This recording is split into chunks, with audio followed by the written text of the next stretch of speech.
culto que nós prestamos ao nosso Deus, seja pela internet, pelo Facebook, você que nos acompanha, seja aqui na igreja, respeitando as letrinhas, né, e as quantidades.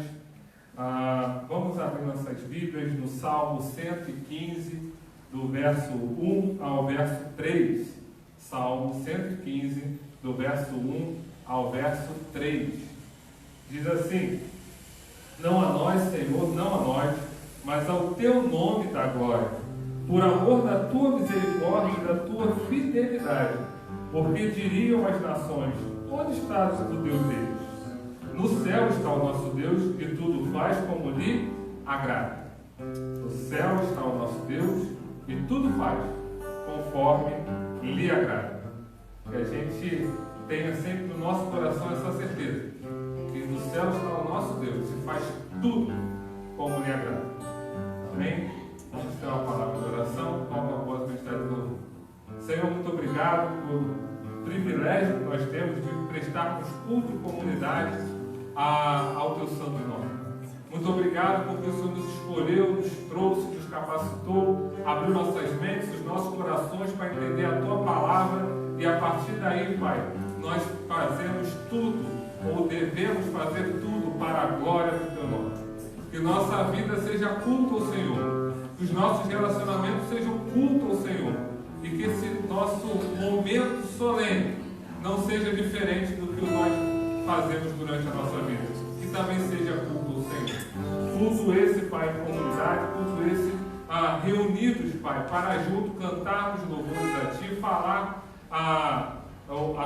acerca da Tua palavra, aprendermos a luz dela e principalmente, Pai, ouvir aquilo que o Senhor quer falar aos nossos corações. Nos ajuda, nos capacita, fale os nossos corações através dos louvores, da mensagem, da leitura da Tua palavra, e saímos aqui transformados ainda mais por essa palavra. Essa é a nossa oração, em nome de Cristo. Amém.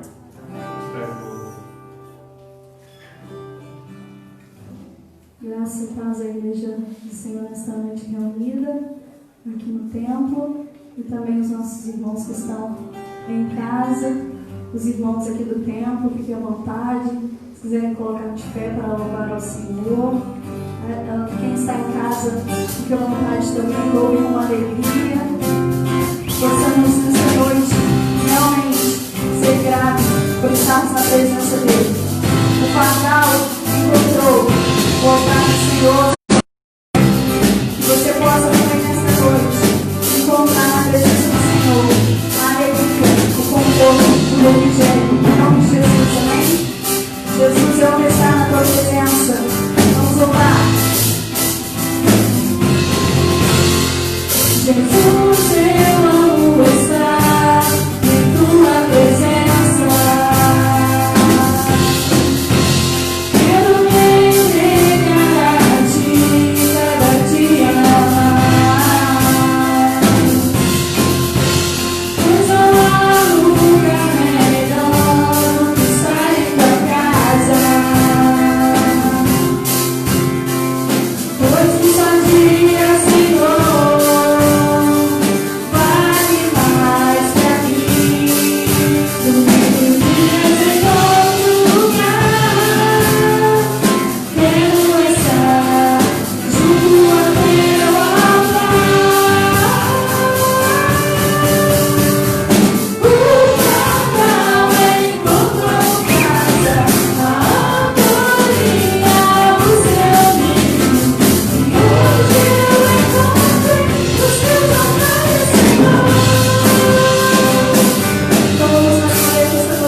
presença do Senhor nesta noite.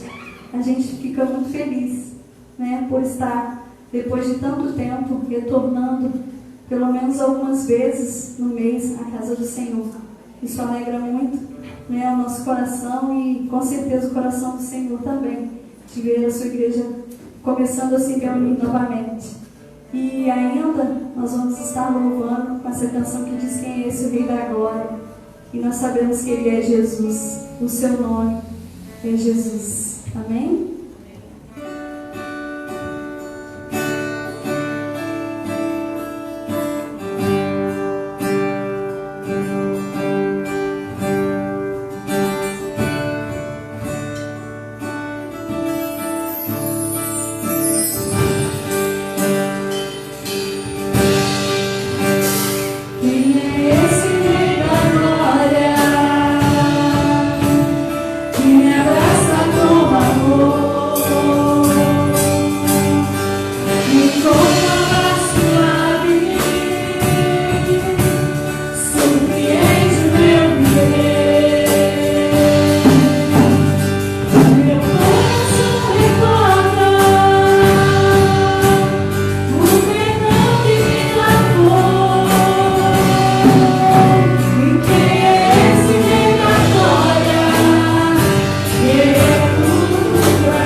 Deus, neste momento, ao nosso coração. coração através do teu servo. Que a cada dia possamos, ó Deus, ter o desejo de viver como a palavra do Senhor requer de nós. Graças te damos e bendizemos neste momento, em nome do Senhor Jesus. Amém e amém. A igreja pode se sentar. Salmo 84. Salmo 84. No mundo real. Salmo 84, do verso 5 ao verso 9. Na verdade, vamos ler todo o salmo. Salmo curto. Salmo número 84. Diz assim: quão amáveis são os teus tabernáculos, Senhor dos exércitos. A minha alma suspira e desfalece pelos atos do Senhor. O meu coração e a minha carne exultam pelo Deus vivo. O pardal encontrou casa, e a andorinha ninho para si, onde acolha os seus filhotes. E os teus altares, Senhor dos exércitos. Rei meu e Deus meu. Bem-aventurados que habitam em tua casa, louvam-te perpetuamente. Bem-aventurado o homem cuja força está em ti, e cujo coração se encontra os caminhos aplanados, o qual, passando pelo vale árido, faz dele um manancial de bênçãos, o cobre a primeira chuva. Vão indo de força em força, cada um deles aparece diante de Deus em Sião. Senhor Deus dos exércitos, escuta a minha oração. Presta ouvido, ó Deus de Jacó. Olha, ó Deus, escudo nosso, e contempla o rosto do teu ungido. Pois um dia nos teus atos vale mais que 1000. Prefiro estar à porta da casa do meu Deus a permanecer nas tendas da perversidade. Porque o Senhor Deus é só o escudo. O Senhor dá graça e glória. Nenhum bem sonega aos que andam retamente. Ó Senhor dos exércitos, feliz é o homem que em ti confia. Amém? No domingo passado, a gente iniciou o estudo, iniciou a série, uma minissérie de 3 episódios, né, em relação ao Salmo 84. Então, no domingo passado, pela manhã, nós vimos o propósito do salmista, e deve ser também o propósito do cristão, de estar no templo, de estar, de ter no seu coração o local da habitação de Deus. E nosso contexto de templo, aqui não é um templo prédio, mas o templo está em comunhão, em comunidade com os nossos irmãos. E aí, a gente viu no domingo, pela manhã, que é aqui no templo que nós temos na comunhão, não no templo físico, mas nessa comunhão dos santos, que nós temos edificação mútua, cuidado mútuo, entre outros benefícios, que é se deleitar naquilo que Deus nos deu como família do Senhor.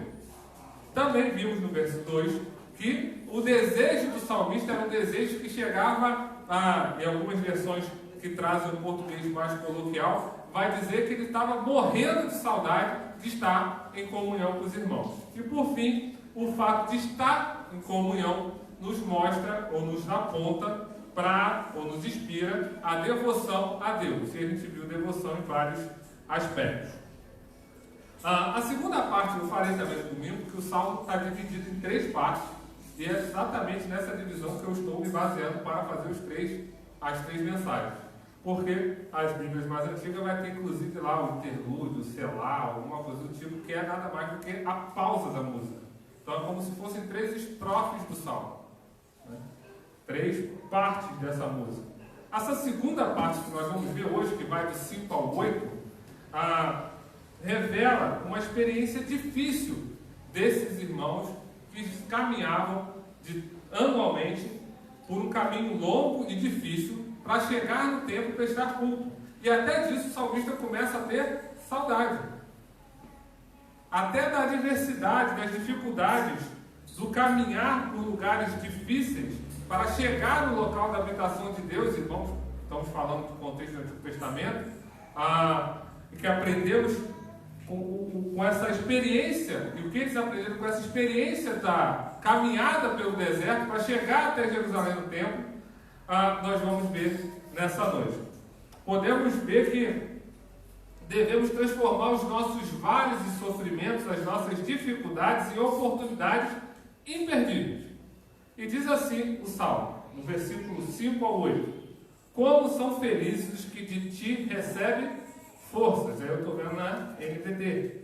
Os que decidirem percorrer os teus caminhos. Quando passarem pelo vale do choro, ele se transformará num lugar de fontes revigorantes.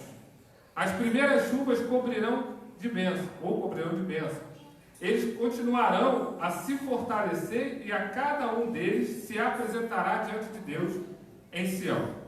Ó Senhor Deus dos exércitos, ouve a minha oração, escuta, ó Deus de Israel. Andar com Deus é uma jornada, uma peregrinação. E nessa caminhada todos nós vamos encontrar obstáculos, dificuldades, tristezas. Aliás, a vida é sim composta de cargas pesadas que nos sobrecarregam. Somente aqueles que não querem viver, ou melhor, que não querem ver, ainda não perceberam que viver é trilhar uma estrada cheia de altos e baixos, vales e campinas, desertos e oásis, uma roda gigante. Quando está tudo muito tranquilo, de repente, vem de carreirinha, como diria a Tânia. Já está rindo. Eu estou vendo pela máscara. Vem de carreirinha. Vem, traduz. Porém, torna-se ainda mais difícil a jornada para quem não tem para onde ir. Para quem não tem um lar, um lugar para construir seu ninho e criar seus filhotes. E isso nós vimos no domingo passado, que o salmista retrata na figura do pardal, que é até hoje um pássaro sem nenhum valor comercial. Quem faz, eu não faço isso, mas quem bota lá o assaltão para pegar, cai o pardal, até excomunga. Droga, né? Vai embora. Aí vai de novo para ver se pega alguma coisa melhor. É ou não é? E a andorinha, que sua marca registrada é viajar ao encontro do verão. Aonde tem sol, é para lá que ela vai. Né? E aí, o salmista usa esses dois elementos, alguém que não tem menor importância, o pássaro que é representado como menor importância, e aquele que não tem residência fixa, para dizer que na casa do Senhor, aquele que não tem menor importância, aquele que não tem preocupação com a residência fixa, faz a sua morada.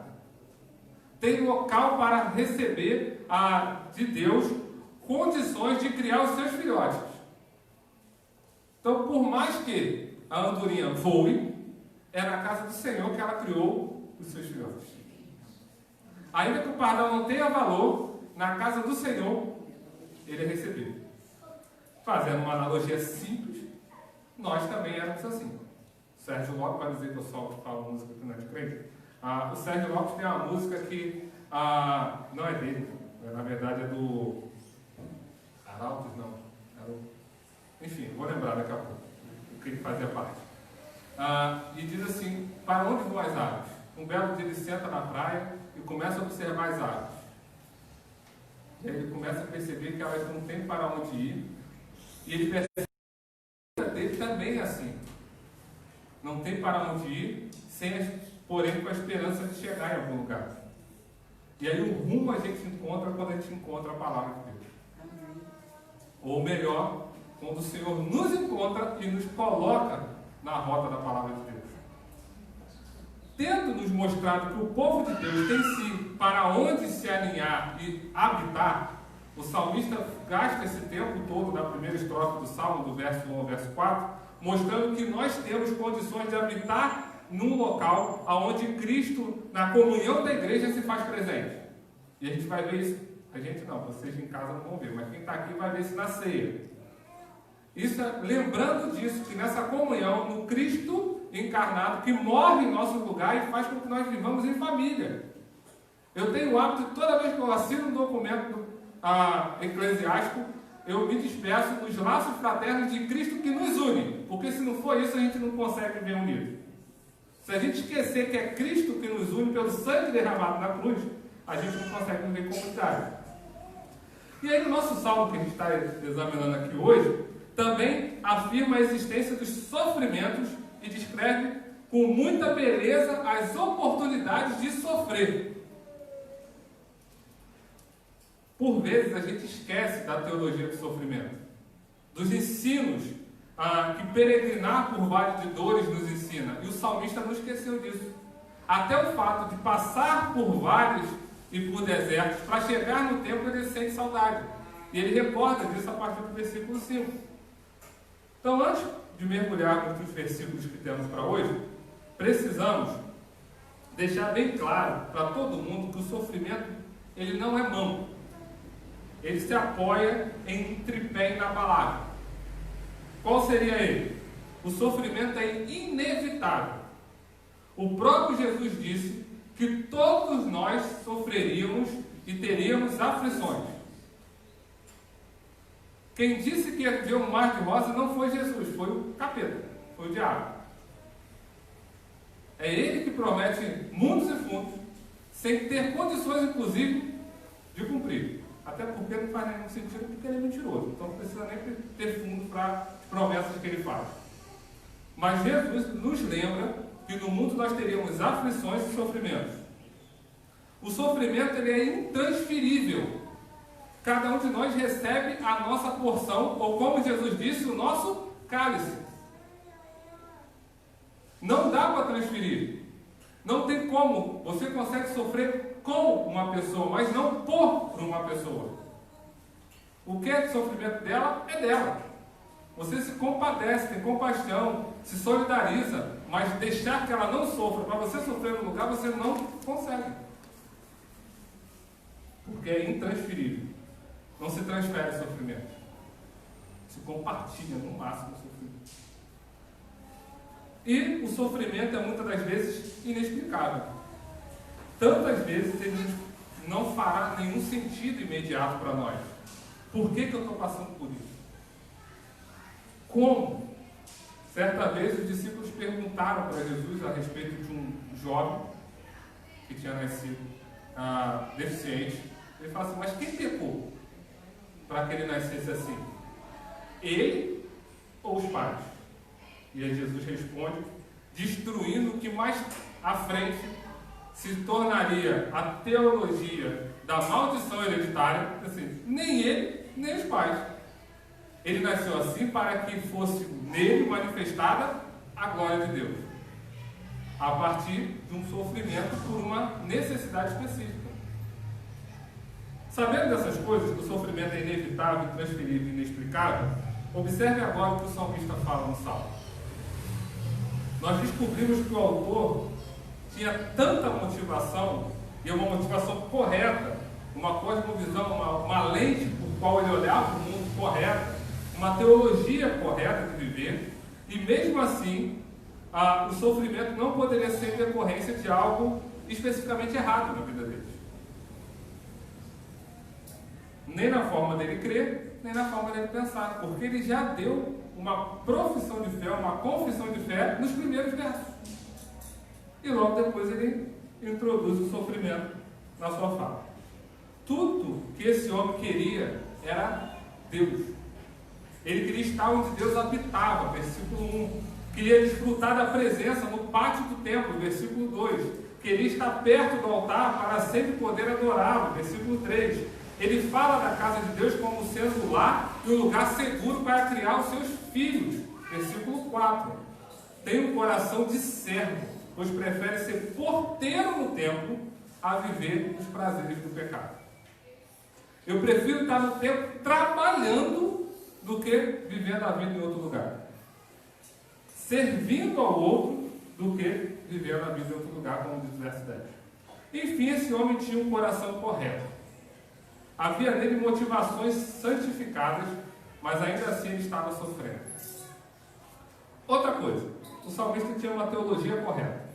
A maneira dele ver a vida estava afinada com a verdade de Deus revelada até o momento. Percebemos isso através da declaração que ele faz, por exemplo, no verso 11. Pois o Senhor Deus é o nosso sol e o nosso escudo. Ele nos dá graça e honra. Esse homem se via pelo prisma da graça. Esse homem, ele entendia de um favor imerecido. E é muito curioso quando a gente vai para o Antigo Testamento, que ainda estava vivendo a expectativa da vinda do Messias, e ver a graça tão pulsante. É olhar, por exemplo, o livro de Jó e ver que ele declarando que o Redentor vive. Ele não barganha com Deus. Não dá para barganhar, inclusive, com Deus. Eu postei isso essa semana, do Dr. Cássio. Não dá para barganhar com Deus que já tem tudo. E nós não temos nada para oferecer em troca. Não se gabava de si mesmo, da sua justiça própria, ele não fazia merecer algo em troca, não apresentava um currículo exemplar, não apresentava, embora pudesse ter, não apresentava uma lista meritória e dizer aqui, ó, eu mereço estar na casa de Deus. Nada disso acontece. Afinal, quem entende a doutrina da graça aprendeu que o salário do pecado é a morte. E a vida é tão somente um dom gratuito, que nós nem merecíamos. E a nos é dada, que é a vida eterna em Cristo Jesus. A visão que o salmista tinha da graça era algo tão profundamente enraizado no coração dele, que ele não restava outra coisa a não ser declarar o quanto Deus era amável. No verso 1 ele diz isso: quão amáveis, quão desejável. Verso 2, promotor de alegria, ninho para a alma, no verso 3, fonte de alegria, no verso 4, escudo e proteção, no verso 9 e 11, confiável e fiel, no verso 12.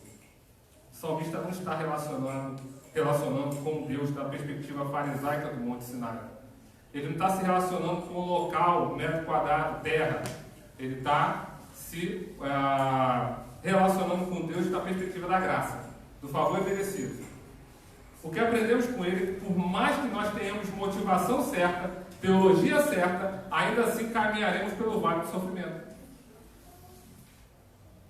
Nós vamos sofrer. Ele diz, quando passar pelo vale do choro, aqui é uma palavra chamada vaca. Né? Nós lemos, se passarem pelo vale do choro, na NVT, mas quando passarem pelo vale do choro, ou seja, o sofrimento também atinge o justo. A tempestade também chega à casa de quem constrói sua vida sobre a rocha. Voltando lá no exemplo de Mateus 7, 2 construtores com a mesma ordem construíram uma casa. Um opta por obedecer às orientações e construir sua casa na rocha. O outro opta por construir a sua casa na areia, porque teoricamente é mais fácil. A tempestade bate nas duas. Já pararam para pensar nisso? O vento sopra forte nas duas.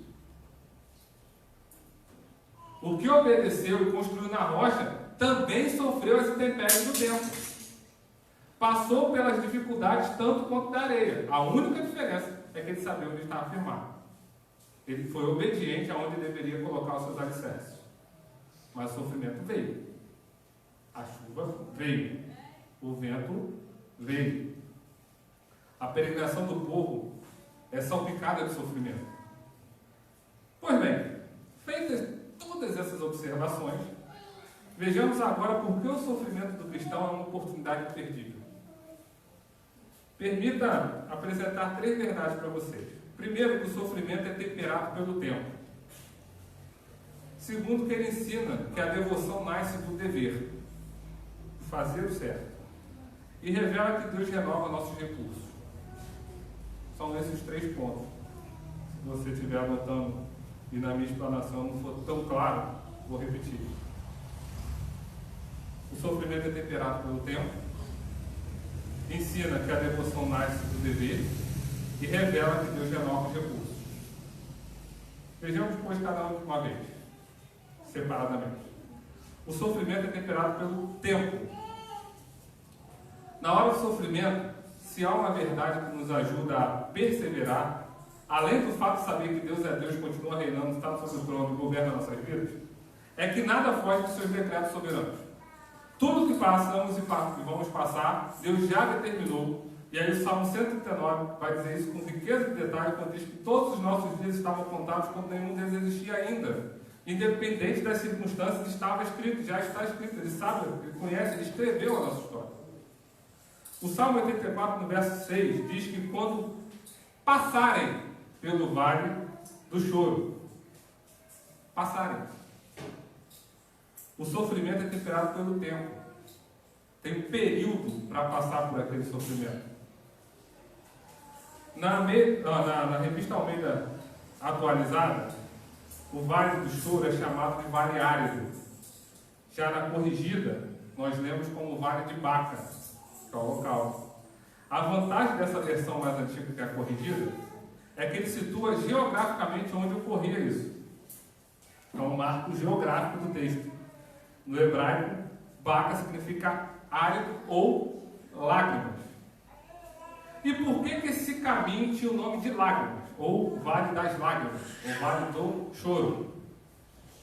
Porque existia ali balsameiras que derretiam suas resinas e parecia que estavam chorando. A explicação é geográfica. Botânica. Mas isso criava, ou melhor, ela crescia nos lugares áridos. Era uma planta típica de lugares áridos. Daí se dá o nome de Vale Árido ou Vale do Choro. A resina escorrendo como se fosse um choro. Todo vale, inclusive do choro, tem seu ponto de entrada e tem seu ponto de saída. Todo vale tem limitações geográficas. Nós entramos no vale, nós passamos pelo vale e nós saímos do vale. Ele tem começo, meio e fim. E assim também é o nosso sofrimento. Tem hora marcada para começar, tem um período específico para a gente passar e tem uma hora que a gente vai sair dele. Aperfeiçoados, com certeza. Seu período é muito bem definido pelo próprio Deus, que conhece todos os nossos dias e que decreta tudo conforme a sua vontade, como nós lemos no início do culto, que inclusive está lá e faz tudo como lhe agrada.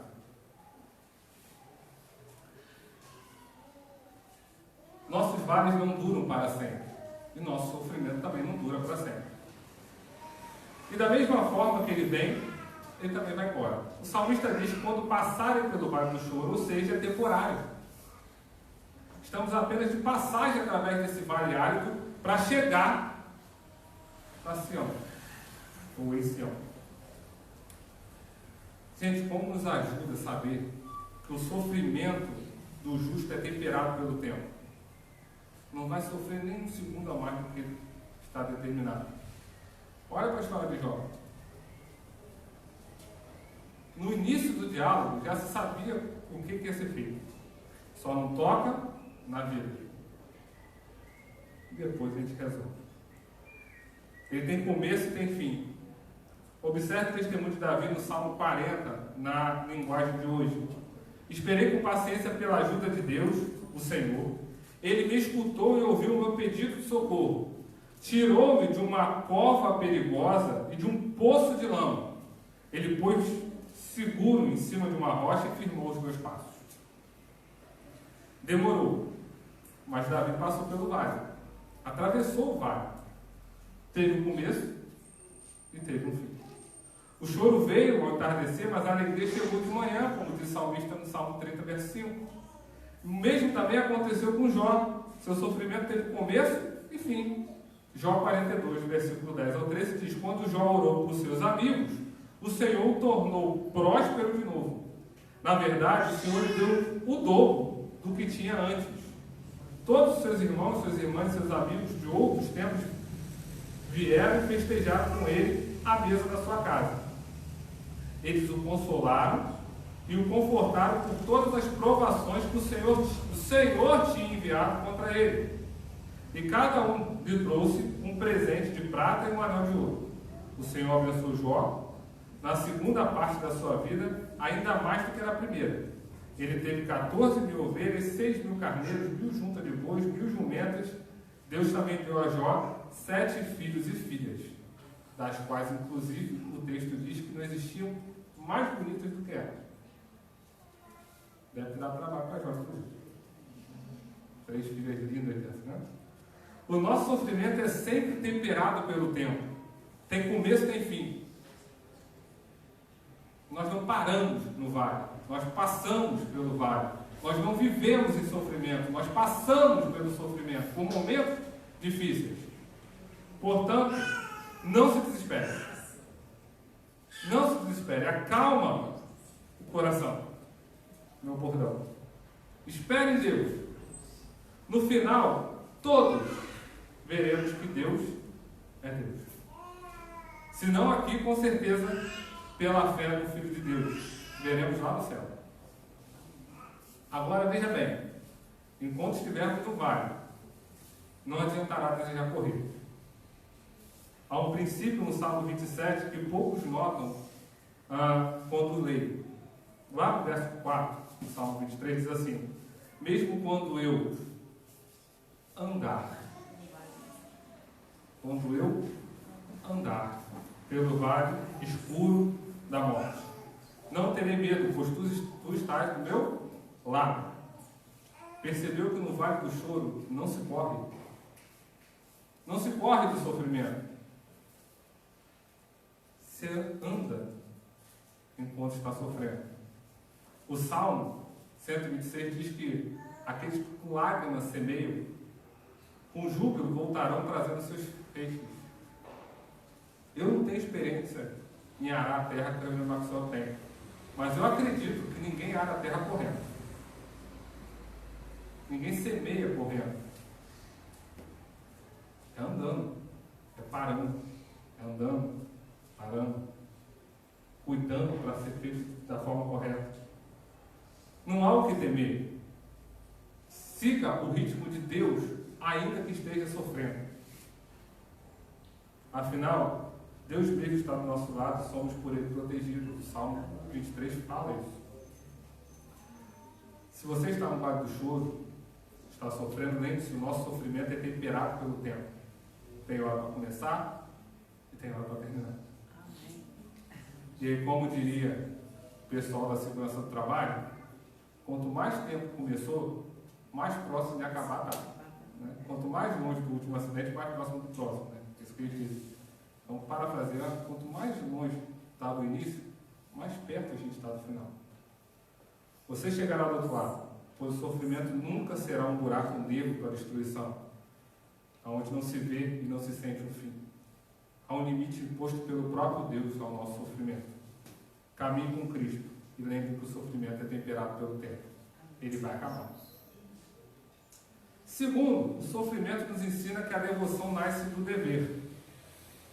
Caminhar provoca sede, principalmente no deserto, andando no sol. E o que fazer se não há oásis? Com a presença de água, o jeito é cavar e encontrar água. É o que o salmista diz que fazia os peregrinos, verso 6. Enquanto passarem pelo vale do choro, eles se transformaram num lugar de fontes revigorantes. As primeiras chuvas cobriram de bênção. Então, quando passavam pelo vale, ou enquanto passavam pelo vale, faziam lugares, cavavam lugares revigorantes. E o Senhor dava água. O qual, passando pelo vale árido, faz dele um manancial. Aquele que passa por um vale árido, faz dele um manancial. As bênçãos, ou melhor, de bênçãos, o cobre a primeira chuva. Sem água eles morreriam. A terra era seca, mas com algum esforço de escavação, poços de água poderiam brotar. E brotaram. Israel estava acostumado com essa postura. Lembra-se, por exemplo, Moisés fazendo isso lá em Números, capítulo 21, 16 a 18. De lá os israelitas viajaram até Beer, o poço, onde o Senhor disse a Moisés: reúna o povo e lhe darei água. Ali os israelitas entoaram esta canção: jorre ao poço, sim, cantem seus louvores. Cantem a respeito desse poço que príncipes cavaram, que líderes abriram com cetros e cajados. O dever de cavar para encontrar água faz o povo cantar de devoção pelo cuidado de Deus. E aí nós temos concursos, como que é a teologia, eu tentei achar outra palavra, só vinha o termo teológico, que é Deus fazendo brotar água, mas usando o povo para fazer algo. Não cair igual maná, tem que cavar o poço. E aí que a gente percebe que temos o nosso dever e devoção ainda no sofrimento. Nos momentos de mais sofrimento, a leitura bíblica deve produzir essa devoção. Estou sofrendo, vou ler a palavra de Deus. Eu estou sofrendo, eu vou buscar mais comunhão com o povo de Deus. Eu estou passando por dificuldades, eu vou entender que o discipulado é um dever para a produção de devoção. Participar das PCLs, do culto, da EBD, são deveres que produzem essa devoção, entender que Deus faz, a partir também do nosso trabalho. Na hora do sofrimento, somos forçados a fazer determinadas coisas, mesmo que sem sentir vontade. Na hora do sofrimento, muita gente não tem vontade de ler a palavra de Deus, mas precisamos ler. Na hora do sofrimento, muita gente não tem vontade de vir para ter comunhão com o povo, que é mais ficar isolado. Nós precisamos fazer. Para só depois descobrirmos que se não fosse pelo dever imposto, não teríamos desfrutado da devoção. Veja no texto, na hora da sede o povo cavou, verso 6. No verso 8 ele orou e cantou.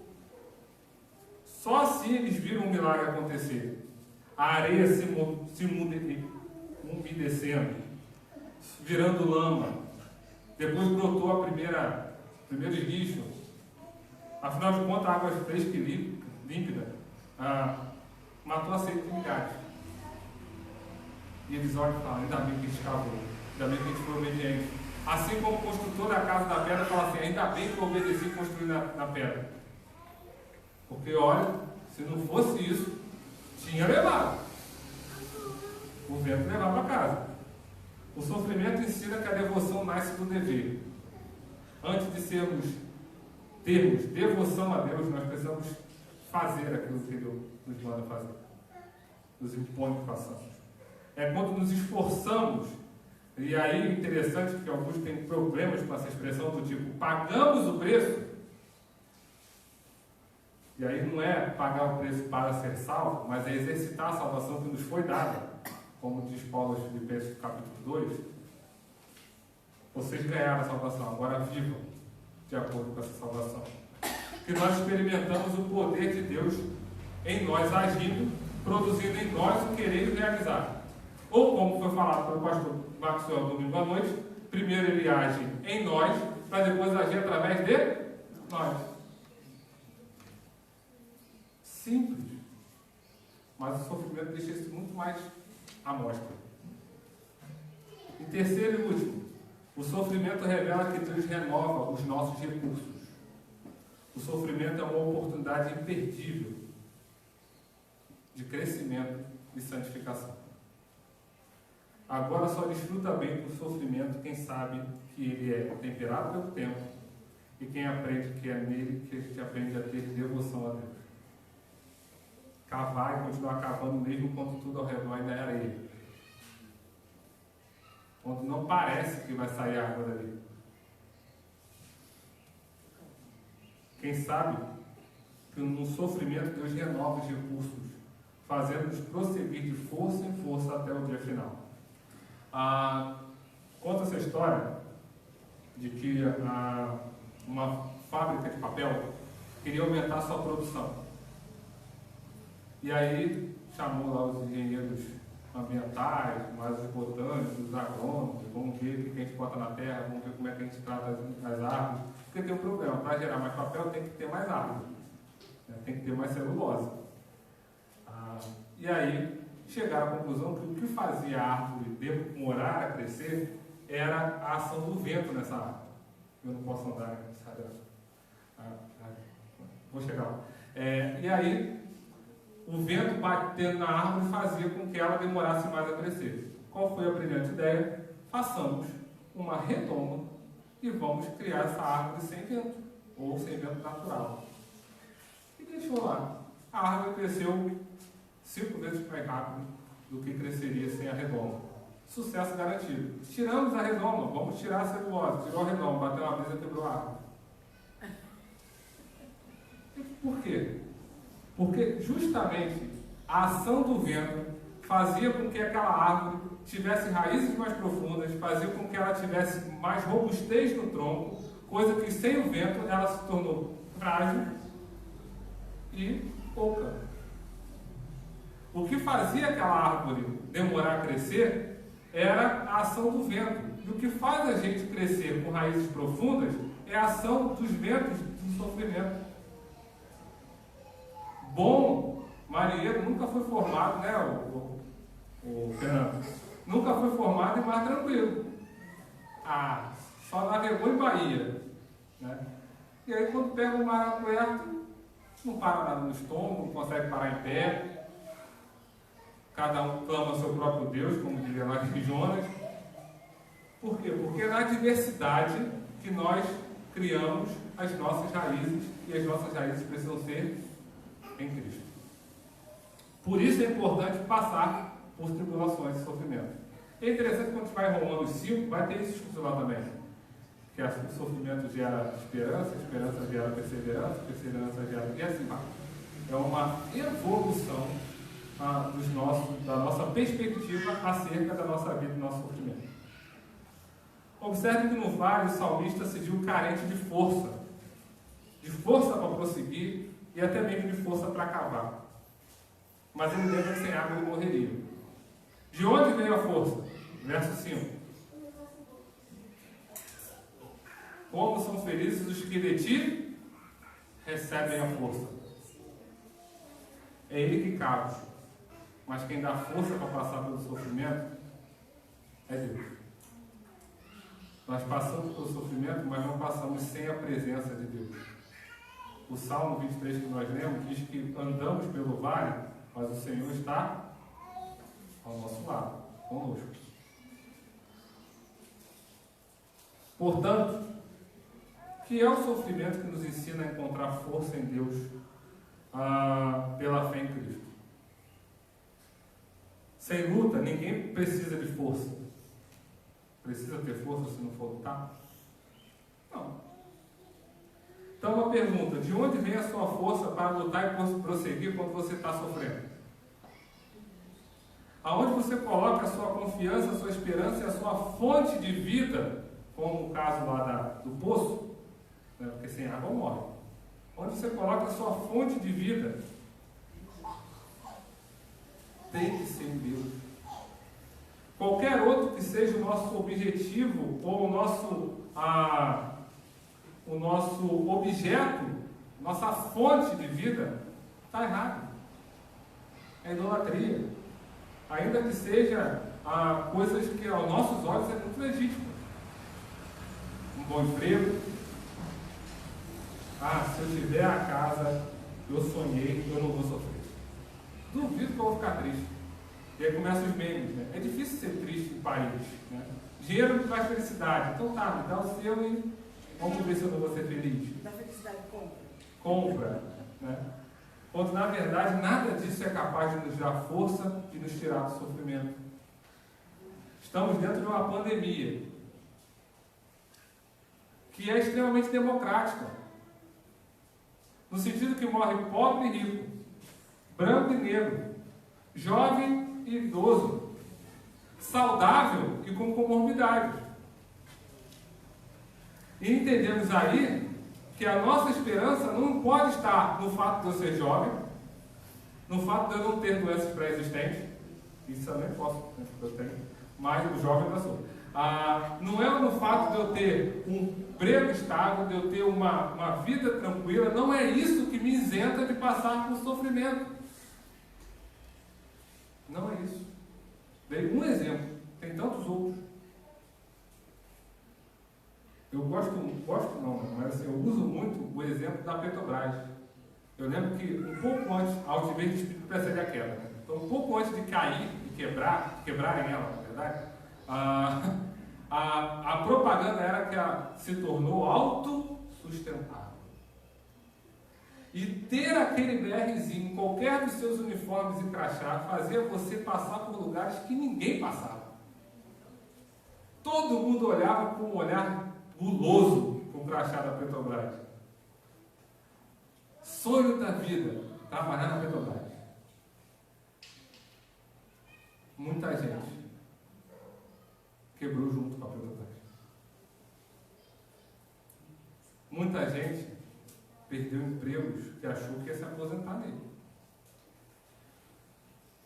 Descobriram da pior forma que ela não era autossuficiente. Porque ninguém é autossuficiente. Todos dependem da força que vem de Deus. Qualquer coisa que não seja Deus fica muito claro na hora que você estiver passando pelo vale árido. Quando você buscar força, somente Ele pode dar. No vale seco do choro, que você não tem o suficiente para conseguir atravessar o sofrimento sozinho, tudo faltará. Faltará recursos, faltará amigos, faltará tudo. E a força virá dele. E não vai deixar você perecer. Agora, se o Senhor for a sua força e a fonte de vida, tudo mais poderá secar. Pessoas podem sair da sua vida, posses podem se perder, posição social pode despencar, privilégios podem ser perdidos, mas Ele, o Senhor, continuará exatamente lá onde Ele está, no trono reinando, cuidando da sua vida. Somente Ele é capaz de fazer jorrar água viva no seu interior, você beber água revigorante, sentir a chuva da graça derramando no seu coração, refrescando, fortalecer, seguir de força em força, de fé em fé, chegará finalmente no céu. Do contrário, que é a nossa Sião, inclusive. Do contrário, ao longo de todo o caminho, você vai perder as forças. Isaías vai dizer que os jovens se cansam, fadigam e caem. O jovem que é exemplo de força. Sem controle, mas é de força. Né? Amém? Amém. Observe de novo o nosso texto e vejamos se não é como acabamos de dizer. Como são felizes os que de ti recebem força, os que decidem percorrer os teus caminhos. Quando passarem pelo vale do choro, ele se transformará no lugar de fontes revigorantes. As primeiras chuvas o cobrirão de bênçãos. Eles continuarão a se fortalecer e cada um deles se apresentará diante de Deus de Sião. O Senhor, Deus dos Exércitos, ouve, ó Senhor, né? Deus dos Exércitos, ouve a minha oração, escuta, ó Deus de Jacó. Eu lembro de um curso que nós fizemos, acho que a senhora estava, Cristiano e Adriano também, né, que estão aqui hoje. E uma das professoras lá do SEM virou e falou assim: os seus maiores traumas se tornam seus maiores ministérios. É no momento que você mais sofreu que faz com que você se aperfeiçoe em Cristo para ser ou fazer o seu maior ministério. Porque você sabe o que é passar por aquilo que você passou. E você tem condições de ajudar as outras pessoas. Foi só no sofrimento que Paulo, por exemplo, descobriu a força para viver.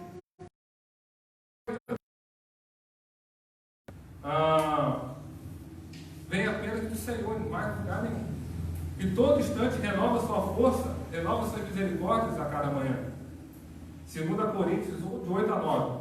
Irmãos, queremos que saibam das aflições pelas quais passamos. Na província da Ásia, fomos esmagados e oprimidos, além de nossa capacidade de suportar, e pensamos que não sobreviveríamos. De fato, esperávamos morrer. Mas como resultado, deixamos de confiar em nós mesmos e aprendemos a confiar somente em Deus, que ressuscita os mortos. Entendeu-se que ainda que morresse, Deus poderia ressuscitar. Quem começou a boa obra é Deus. O que adianta ficar ansioso se a gente não consegue aumentar meia hora na nossa vida? Recentemente descobriram um tratamento inovador para o câncer. A máxima de morfina, começa o tratamento, limpa, acaba todo o câncer dele. Vitória. Uma semana, 2 semanas, o carro tem acidente na rodovia e morre. Eu costumo dizer que a morte ela é covarde. Sempre pergunta, morreu de quê? Tinha que morrer de alguma coisa. Alguns vão morrer de acidente de carro. Outros vão morrer de outras coisas. O problema é que o que as pessoas não entenderam ainda é que a Bíblia nos garante que aqueles que estão em Cristo, ainda que morram, viverão. Independente da causa morte. Não tem aquela sátira que a gente vê um anjo na porta do céu e fala assim: e aí, o que houve lá embaixo? Morreu de quê? Ih, rapaz, acidente de carro tem que passar naquela salinha ali para ver se entra. Não é assim não. Não sofreu quase nada, bateu como foi. Né? É no sofrimento, não é assim, gente. É no sofrimento que cavamos os nossos próprios poços. É no sofrimento que a gente mete a mão na areia para procurar água. É no sofrimento que a graça de Deus enche-nos da água da vida.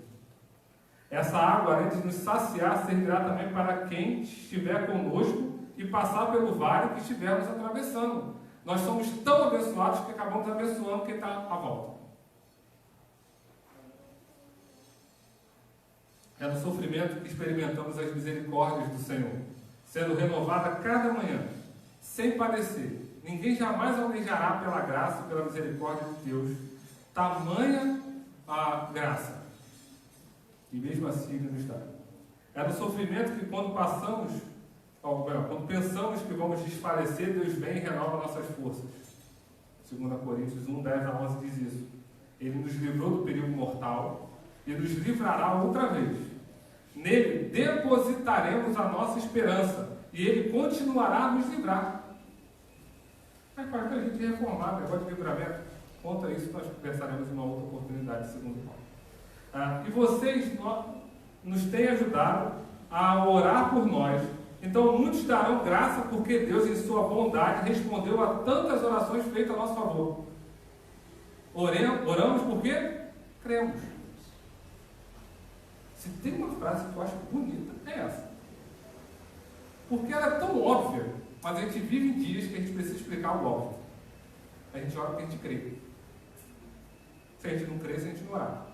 E se a gente não ora, porque a gente não crê. Olha como é que ela é rica. Dá até uma série. O sofrimento revela que Deus renova os nossos recursos para conseguirmos romper com fé e esperança pelo vale do choro e chegar em céu. Nós chegamos passando por sofrimento e salvos pela maravilhosa graça. Por isso que o sofrimento é uma oportunidade imperdível de salvação e santificação. Dr. Shedd, dias antes de morrer, vira e fala assim: eu estou adorando sentir dor. Porque eu estou me desmamando desse mundo, estou sentindo que eu estou cada vez mais próximo de ir para o céu. Eu sofri muito pouco na minha vida e é bom sofrer.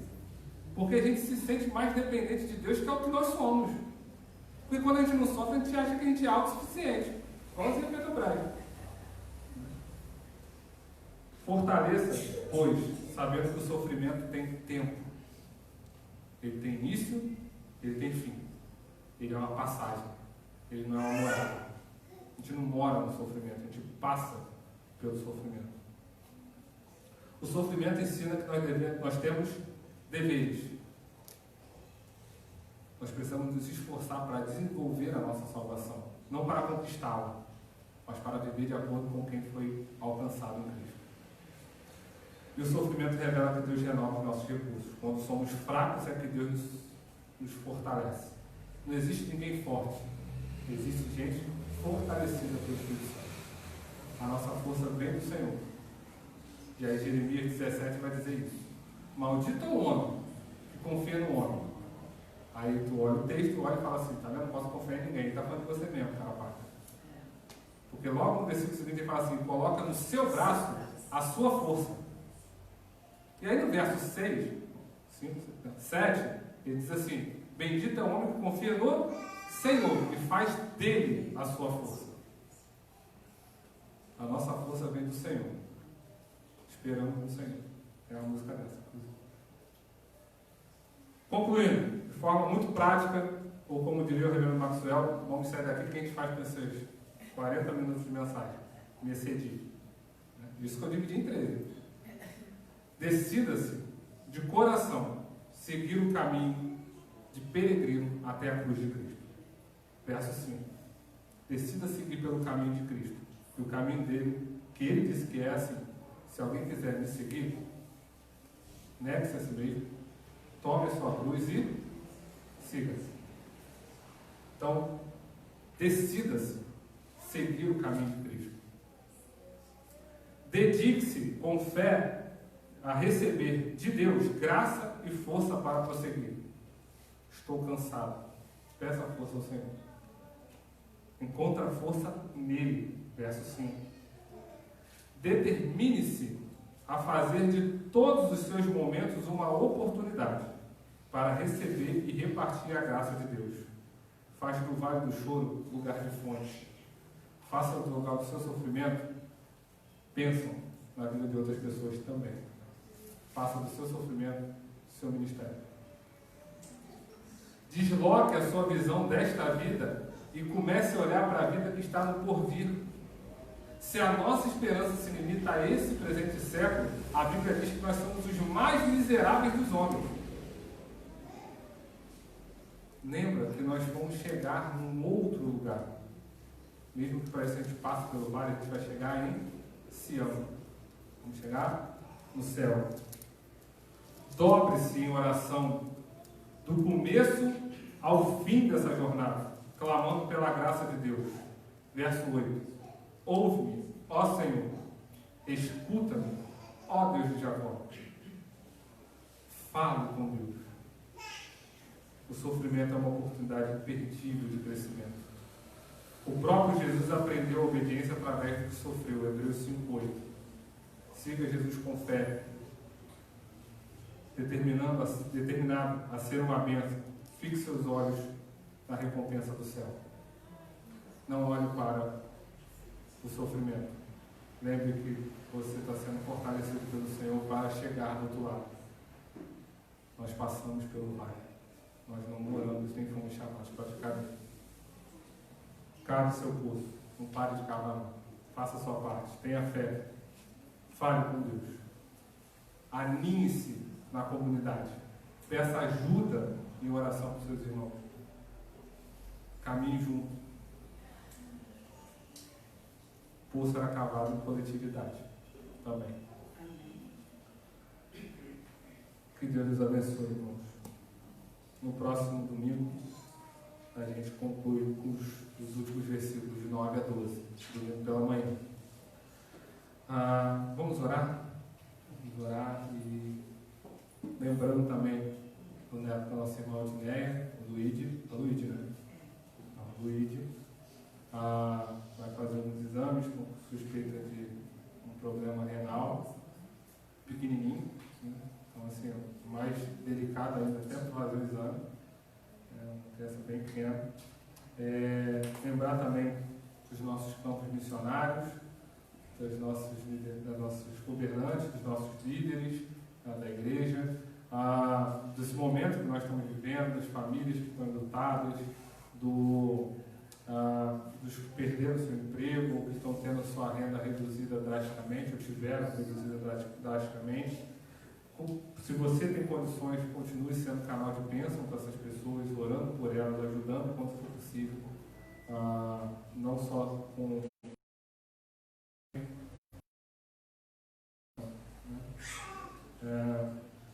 Oremos.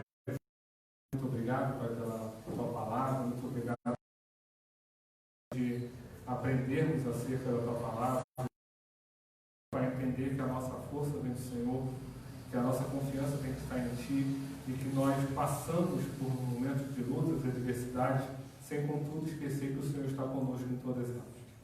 Nos ajuda, nos capacita, abra nossas mentes e corações, seja com os motivos de oração, com os nossos governantes, com a liderança da igreja, os projetos missionários, esteja nos direcionando, Pai, não só para os projetos, não só para esse momento de adversidade,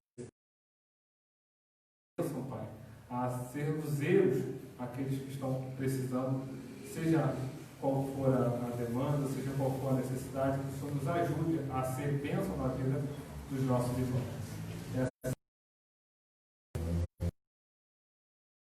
A gente vai estar encerrando a transmissão. Tenham todos uma boa noite. E a gente vai estar passando para a ceia, que não vai ser transmitida teológicos. Bem.